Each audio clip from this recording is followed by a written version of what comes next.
and welcome to this episode of the Self Improvement Project. I hope you are all well. I hope you've all had a wonderful week of self discovery, finding out new things, and ultimately improving yourself. So, today's episode is called Higher Self, around spiritual self development. Spiritual intelligence is something I've recently discovered and come across, and found that it aligns very much so with a lot of what I do with the Self Improvement Project. You might have experienced similar times in your life where you stumble across something through research or through conversations with other people, and it allows you to feel that what you've been doing is towards something that is tangible, that it's something that maybe clicks a little bit with you. So I wanted to share that with you today because my enthusiasm for it is quite high. I'm keen to continue to develop my own thoughts and share them with you as we go forth. Now, I want to break it down for you today and also build it back up. So, like I said, I've found this quite recently, and it's something that I'm quite keen to develop. And for those that haven't discovered it before this episode, I want you to think about the Maslow hierarchy of needs. Now, this is a very commonly shared and well-known theory around, as human beings, what we require to feel fulfilled.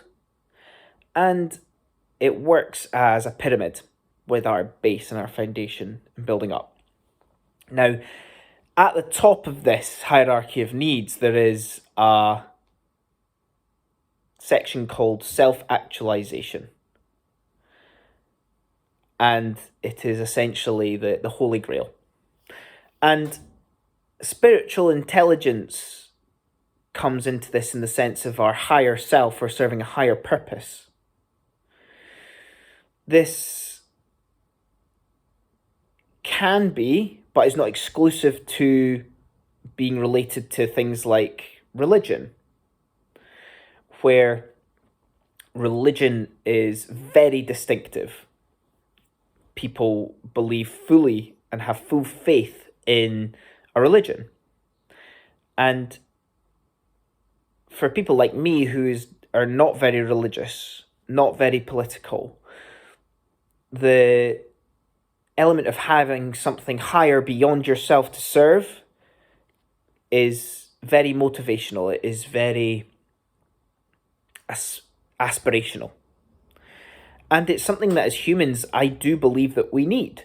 So today I'm going to link that element of spiritualization, spiritual requirements, spiritual intelligence towards us serving our higher self, because that is essentially everything that we do is to try and reach that almost unattainable goal. So, someone in this field that has provided context around spiritual intelligence is a woman called Cindy Wigglesworth, who I recommend YouTubing, Googling, to find out more about what she does. And essentially she tries to break down, we've got IQ, which measures intelligence, we've got cognitive intelligence, we've got emotional intelligence, which over the last kind of 20 to 30 years has become very prominent. I definitely vividly remember the time I discovered emotional intelligence in my life. And we've also got spiritual intelligence. Now, let me give you a definition that she provides. This is someone who's dedicated a lot of their life to discovering this. And it is the ability to behave with wisdom and compassion. while maintaining inner and outer peace regardless of the situation. Take a moment to just think about how internal that is. How your optimal internal self can have such an impact on the external world. And that is essentially what is going to lead me to my next point. That point of, if you're internally sound, how does that look to everyone else? And this woman, Cindy Wigglesworth, has done research around that, and she names some of these characteristics or traits that differentiate people that have very sound and high levels of spiritual intelligence. A handful of these include being courageous, being humble, being inspiring, being a visionary, being wise and loving, being very authentic and selfless, and being persistent with what they do. Now, when you think of those words, it's good to think of people that embody those words. People who are potentially quite noble, not just in our own lives, but in the world that we know and history that exists. Maybe leaders or people who have had profound impact on potentially the area or the communities that they live in.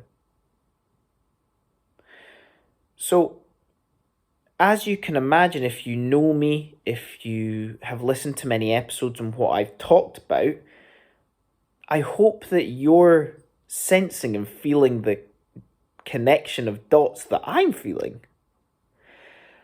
And how we bring that all back together to serve ourselves. And essentially what I'm trying to do for you here is provide a platform for you to serve yourself, having that awareness of these things that is going to help you become internally sound and internally optimal. Things like detachment from things that we feel are important, but when we detach ourselves from that reality, we understand how unimportant they are. Self-reflection through journaling, through writing, through conversations, through meditation. Having patience, serving our inner peace are all things that I rave about. And hopefully we can start to bring all these things together to create those characteristics and traits within yourself by being detached, by developing grit, by creating habits. We are becoming courageous, humble, loving people. We are becoming persistent. We are very calm. We're becoming wiser through practicing these things. And that is ultimately our end goal, our higher purpose, and our higher self that we want to become. I believe that these things that I talk about in previous episodes are almost like the cogs in a bigger machine. They are the nitty-gritty daily grind of becoming this version of a higher self, that really, truly meaningful version of yourself. And it is humbling. It is potentially daunting, but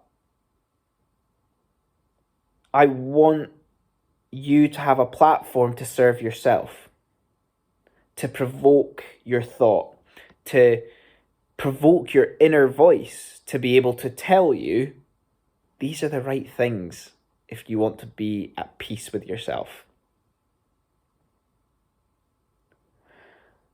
I personally believe that these things are all a path towards this end goal of our higher self, our higher purpose, as well as just that inner fulfillment, that fulfillment of everything that you've done and worked for and worked towards, giving you that warm glow inside, knowing that I have done the right things.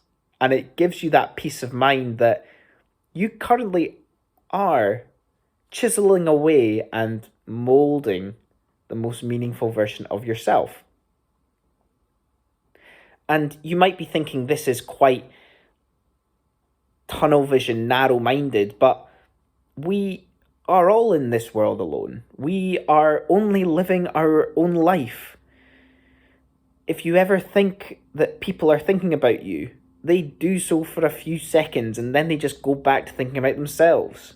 So why not be a little bit selfish with this? Acknowledging to yourself that you're doing right by you. And you might think, but Lawrence, you talked about being selfless, but by creating this wonderful, meaningful version of yourself, you are therefore inspiring other people to do that. You are therefore inspiring others to be the best version of themselves to then serve the world that you live in. I truly enjoy seeing as well as conversing with people that do look after themselves, that are trying to become the best version of themselves, because it makes the world that we live in a better place. So I hope that these things can help you. It might seem a bit wishy-washy with the spiritualization of it all, but it can be very pragmatic. It can be very to the point and blunt and direct. And it's important to recognize that because you believe potentially in this spiritual element of development, that it doesn't mean that you're somewhat detached from reality. You are a part of this big machine, and spiritually and practicing your spiritual side will ultimately create the best version of yourself, whether that's you want to become really physically fit, or you want to really develop your diet to become aesthetically and externally very good looking, just as a rogue example, but this spiritual side plays a role in that, and it's important to acknowledge that. However, don't get too despondent in the sense that it's unmeasurable. A lot of spiritual based learning is just feeling. There's no box that you need to tick or that you can tick. A lot of it is feeling based, and there'll be some days that you feel good, and there'll be some days that you feel bad. But that's life, and accepting that is a key acceptance towards becoming better. So thank you for listening. I hope that has encouraged you somewhat. And if it does, please share with me. I had a wonderful experience during the week last week where someone reached out to me on Twitter just saying how it had impacted them. And it's a feeling that you can't really replicate with anything else. So thank you, and I look forward to hearing from you if you do decide to reach out. All the best, and see you next time. Cheers.